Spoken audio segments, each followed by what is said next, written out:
What's going on, guys, and welcome back to another Subs No Dubs review. Today we're going to be going over Haikyuu to the Top, episode 20. And as usual, you got myself and Casey, your host, joined by Wes. You know Wes. What's up? There you Don't go. do that. Konnichiwa. Bruh. Oh, boy. Konnichiwa. Alright, boys. Anyways, getting into the episode. We're back with Karasuno. They're getting into the final set. And their captain, Kita, finally subs into the game, and everyone's shook, bro. Zaraki shook, Karasuno shook, more specifically, Miyatsumu shook, bro. And, to see that superstar player just get all scared, get all numb, like, right off the rip, like, it tells you about the character of Kita, so. Bro, To be clear, this is set 2, not final set. Yeah, No, I'm pretty sure this is set 3. No. We This is just set watched two? set 2. Set 2. Oh, okay, so he gets subbed in set. Yeah, Correct. in set 2. Okay. Yeah. So wait, yeah. Right, we're in set 2.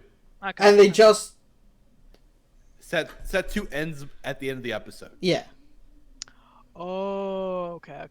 So yeah, we basically see Ojiro getting replaced by the Captain Kita, and bro, as soon as he gets on the floor, bro, everyone is just on edge, bro. Like He's a floor general, bro. he's got that Hall of Fame floor general badge going on, like. And like right off the bat, bro, he hits them with a perfect serve right between 3 members of Karasuno, right? They return the ball, bro, and this guy hits him with the diving save, gets it back over, and then makes another save, bro. He's Mr. Consistent, bro. You know who he reminds me of, bro? Yeah. He reminds me of Daichi, bro. Literally, he does what he needs to do, bro. He like commands the troops, bro. He's better than Daichi, though. Oh no, he definitely is better than Daichi. Yeah. In terms of like. I know what you mean, though. He reminds the personality and the personality. Yeah, he's definitely a leader for sure. Yep. I think you can tell that. yeah. I think he's more of like a robotic version of Daichi. He's very like to the point. Like it has to be this way. Mm-hmm.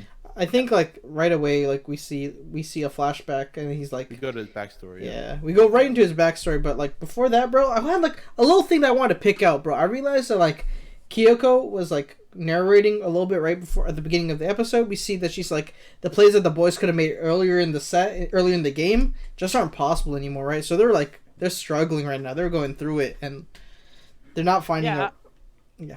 I think a really good quote that summarizes like his whole character was that I think his coach said this is when their team is doing really good, they sub Kita in to make sure like they get the final blow, and like he's really that like I don't want to say ace in the hole, but he'll get it done for the team, I think the quote was that if like so you have the ace, you have like Mia, Atsuma, and Rentaro. They're meant to bring despair onto the other team, and then Kita's there to prolong that despair. Yeah, I think that was the exact quote, almost. Like that was nearly the exact quote. Yeah, big brain, Yeah, but like they were straight. They were very quick to explain that he was like very like consistent. He doesn't make mistakes.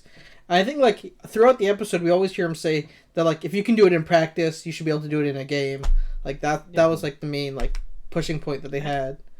Although very weirdly, bro, like in his backstory, we see that like he didn't play a game in middle school. He didn't even get a uniform, right? Okay, see, this was something that didn't make sense to me because if you're not playing games in middle school, bro, if you're not playing games in your first 2 years, bro, how are you on such a good team, bro? Like you're not showing off anything, bro. But he's always practicing, bro. Hard work, bro. Yeah, I think we got we got kind of a hint at that, right? It's like in the episode you saw him like doing his like normal like he's grinding, he's doing all the odd jobs. I think we kind of see that like in his like backstory with his grandma, right? His grandma seems like maybe she like cleaned either for a living or maybe she just cleaned her house a lot and he always helped her. So he's like very used to those like medial tasks of cleaning and caretaking and that kind of stuff. So it seems like throughout like elementary, middle school, whatever, when he played volleyball, he did all those tasks.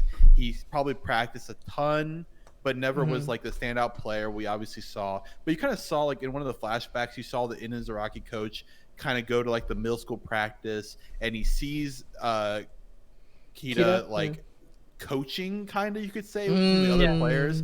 So I think the coach like immediately for Inarizaki like respected that and noticed his like brains and for the game. So like that's why he got on the team to be like was kind of scouted to be a Nizaraki player. He saw like what Kita could actually do without like playing, and he even said like Kita when he started playing like at high school wasn't like a great player exactly, but he just put in so much work behind the scenes and practiced so much that he didn't need that game experience because he like pounded that into his brain of how to play, and like the nerves don't affect him in game, which is the strongest thing you can have as a competitor is to have no nerves and just be completely confident. He's got that ice, bro. Yeah, for sure. Because I mean, that's what happens is you get like you question your own abilities when you play a good opponent, right? That you get nervous and you start shaking, you start making mistakes. Kita doesn't do that. I think like one quote that really summarized that pretty well was that he said, like it's from a quote like of his backstory. He says that the gods are everywhere, but at some point I just stopped caring, right? So like he doesn't leave anything to fate, he doesn't leave anything to chance, right? It's just through all like his consistently hard work that he's like, yo, this is like it's gonna work out because I put in the time and effort to make it work out. Who he is. Yep. Yeah, I think that's a great point because like further like in his backstory, like you could tell he focuses on structure. Like when he's doing his like academics and schoolwork, he's always doing the work. He's always top of the class, you know. Like he's always cleaning up. He's always super clean. Like he's always like taking care of like everything that needs to be done. So he's never relaxed. Like Rentaro said, like I can never catch him off his like game. Like he never slips up. He's always perfect. He always does everything correct. He's always working as hard as he can. He doesn't take it like any breaks. And I think that's another like important key thing to understand because like when you sub a player like that into the team, like a player who understands everyone's faults, everyone's weaknesses, like you kind of push everyone else to become a better person of who they currently are, you know?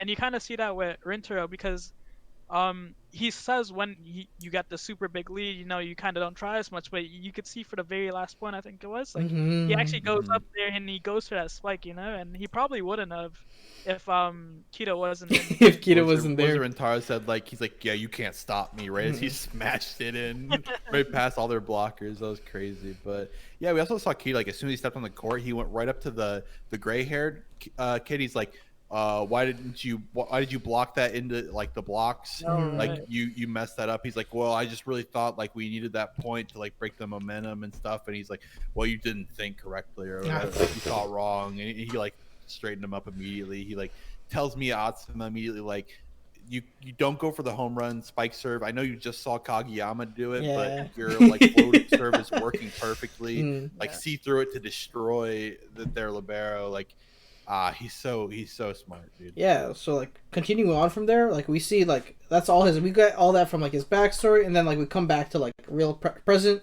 and we see that their Karasuno's down 8, right? So it's not going well, right? We see Karasuno's like band saying, "Oh, they're only down 8. They still have a chance, right?" But then, like in that moment, there they cut over to Inarizaki's like cheering section, and we see a person say, "Oh, they're up 8, right? Like they're gonna win this." But and then someone else replied to me, he's like, "Hey, don't forget the last time they're up 6, they got come back on, they choked it, right?" So I think that was like that was pretty interesting to hear, right? It's like, oh wait, they actually have some flaws. I think they said that the first and second years are very emotional and like they. So I think I think Kita was like the perfect play from the coach to say, yo, don't let that happen, right? Finish this set out strong. Yeah, and that was like when Kita came in, he kind of explained everyone's faults. I think that was like telling you about those like emotional, like how they're emotional. Kind of explained it, and I assume that kind of shows you why like Kita's there in the first place after getting come back on like that before. Is with Kita, that's less likely to happen, right? You get everyone in there to focus up, and that's what Kita does best. So at this point, like in the episode when I kind of heard about like their choking like history, it kind of makes me wonder like why isn't this guy in the game more often, you know? Like because clearly like this is an issue with Inazuraki, and as a team of their caliber, which is either like the best team or the second best team in like all of high school, like having a player like that who could sort of like avoid like them choking or them panicking and really like get them to like lock in. I feel like a player like that should be like always on the court, or as like as much as possible, you know? I think the problem is that Kita makes them more of a defensive team, where you to sub him in, you have to take Ojiro out as their ace. So immediately their offense becomes way less, right? Okay. Like you're losing an ace. But That's a big that's deal. not necessarily true that they have to sub out the ace. They could sub out. They could sub anyone, but yeah, they could sub out anyone. Yeah, but like I think that's like the strength of Kita, right? Is you can sub him in for just about anyone, and your defense is immediately going to improve, and like your offense is still going to be like decent, right? But I think I just think Inazuraki's a stronger team with like their core 6 they started with. yeah. Right? Yeah, and that's something like crazy to point out, because I remember like 2-3 episodes ago we were talking about the fact that we didn't know any of their players, and they looked like they didn't look as good as their reputation like portrayed them to be, you know? It was crazy, bro. Like right as soon as Kita came in, bro, he told, it's just like referring back to what Wes said, he told Atsumu to be like, hey, stick with the jump float, it's working. He knows that it's gonna keep like putting pressure on Karasuno, and bro, Nishinoya looks human for once, right? Like he's scared. Yeah, I think that was an exact quote, wasn't it? Yeah, he's like, he said, "I'm scared." Like, did you also notice in that moment though, Daichi called out on Nishinoya's save? Did he? So I don't think I picked up on that. Yeah, so if you go back in the episode, you see, Daichi yells it instead of Nishinoya. Oh, everyone thought it was out. But like the stands but wait, but why? Why would you not trust your libero to make that call for him, judgment call for himself? Why would you call that for him, right? Like, maybe. Sorry, I don't know. Interrupt, but I think it's just like a volleyball, like a normal volleyball thing, right? Sometimes you need like other people just to kind of like reassure you that like to like let that go, or if like someone is gonna return, right? Their nerves are kind of up, so they're like, I better return this, like it might be close. But you have someone else that's like not as pressured, that can see everything. That's like, oh, that's definitely out. Don't touch it. Just let it go. Like you trust your teammate thing. It's possibly, like a volleyball thing. Possibly. I don't think it has anything to do with Nishinoya, like him having no faith in Nishinoya right now. Okay. Maybe. I think it's strictly like a normal volleyball thing. Maybe. I don't know. I just noticed it during the episode, and I was like, wait, that's kind of weird. Why would you call out for your libero, right? The guy you trust to always return the ball, etc. Right? Like, it's just a normal team thing. Trust. Yeah, but we see Nishinoya straight up freeze and like look human, right? He like, I don't know what to do right now, and so he kept up his strong front for like all the way through the second set, and now this looks like he finally cracked. Like he says, legs felt like cement or something. He said like he couldn't move. So yeah, and going forward to like looking at the third set, because they eventually do lose the second set. It kind of worries me about like how Karasuno is gonna perform, because at the like they don't have any motivation right now, or any momentum. Sorry, you know. But I feel like But at the end of the episodes, like we see Suguru gives like his. So did you see that Suguru? Weirdly enough, that's the same name as in Jujutsu Kaisen, but Suguru is the guy who we've been following through the entire tournament, basically like doing the commentary. He's basically talking to his girlfriend, explaining that Karasuno changed up their rotation, right? Like, all right, you know what? Let's figure this out. Let's stop the quick serve. So we put like Suki against the twins at like all times. Because against their 3 strongest attack lineup. Yeah. So we see that keep going, and we also see that Suki gets the one touch off, right? And there's like, you can feel the whole vibe of the show kind of changes during that moment there, and they say, "Oh wait, there might be chance still, right?" And like you see a flashback to the coach for Karasuno saying that we have to stop Ujiro, like that's it needs to happen. And bro, we see Kageyama hit him straight up 1v1, said it ain't going over, man.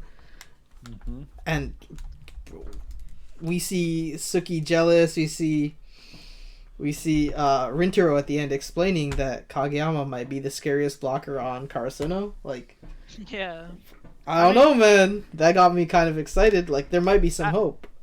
Yeah, I think definitely, like, if they do want to win this final set, it'll have to come from, like, the defensive point of view. But I'm going back to talking about the whole rotation thing. It is quite interesting that Inazuraki never changes the rotation, so although they might innovate like mid-series with the super quick because that was like the very first time they did it, it kind of does leave them open to manipulation. So I think it's just they're so strong. They know what their strongest lineup is. They're not going to change it. And like I couldn't agree more, right? Like that the lineup that they have, it allows Mia Atsuma to serve initially, strongest server probably that we've seen yet. Oh, yeah, we get their three strongest attackers with Ojiro, Rintaro, and Osumu in the front, which is obviously like who they want. It's their best players, right? So like I would never change that if I were them. They're incredibly strong. Like you can let people do all you want like to counteract that, but it's just not going to work if you're better, right? And then we also see him do the same silencing of the crowd again this episode, bro. That will never get old. Like, I love that stuff, man. But I don't know if I wouldn't call this a setup episode because clearly, like, the plot was developed like a lot. Like, it's the best episode we've had probably this season. I think maybe or close to it. Close to the first. I feel like the first episode, the second episode was pretty solid. Yeah. Like, But like I mean, it was good. It was good to get back to the game, right? After the episodes with. It's nice. It's a nice breath of fresh air to go back to watching Karasuno play. I assume this is going to carry up to the end of the season now. I think so. Yeah, there's probably like 4 episodes left. We're on episode 7, so. Oh. Wait, yeah, we're on 7 out of 20. 7 out of 12. Okay, so probably like maybe 2 more. There might be some backstory episodes, huh? I think they got through most of the character progressions early. I wonder if we'll get like a Nishinoya backstory because like he's going through it. Because he's going through it right now, right? So. Oh, we completely forgot to talk about Asahi, bro, and him like hyping up Nishinoya because usually it's the other way around, bro. And that was a pretty big callback to season 1 where he finally comes back to the team and Nishinoya is like.